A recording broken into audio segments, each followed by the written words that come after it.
Hello मेरे प्यारे दोस्तों, आपका एक बार फिर से हमारे चैनल पर स्वागत है। कभी कभी ना हमारी ज़िंदगी एक खाली कॉपी जैसी लगती है, जिसमें ढेर सारे ख्याल, छोटी छोटी खुशियाँ और कुछ अधूरे सपने छुपे होते हैं।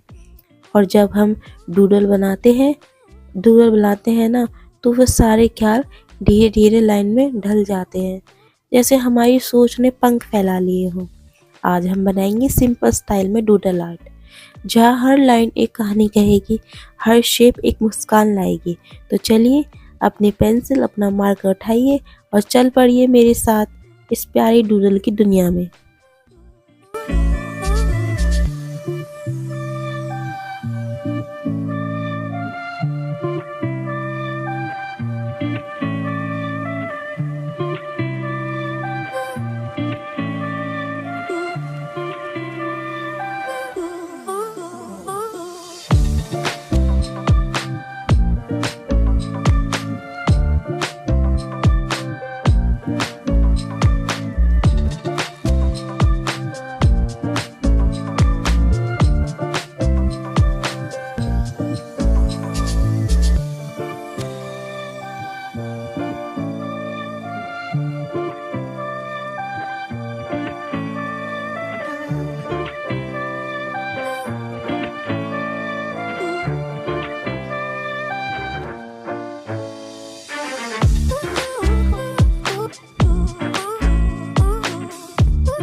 तो देखा ना दोस्तों आपने, कुछ सिंपल सी लाइनों ने कैसे बना दी एक प्यारी सी दुनिया। यही तो डूडल आर्ट का जादू है, जहाँ परफेक्शन की ज़रूरत नहीं, बस थोड़े प्यार और थोड़ी कल्पना की ज़रूरत होती है। अगर आपको यह छोटी सी डूडल जर्नी पसंद आई हो तो एक प्यारा सा लाइक ज़रूर देना और कमेंट में बताना आज आपने अपने दिल का कौन सा डूडल बनाया। मिलते हैं अगली वीडियो में नई आइडिया और नई मुस्कान के साथ। तब तक डूडल बनाते रहिए, मुस्कुराते रहिए और हर लाइन में अपना दिल डालते रहिए। Till then, bye bye.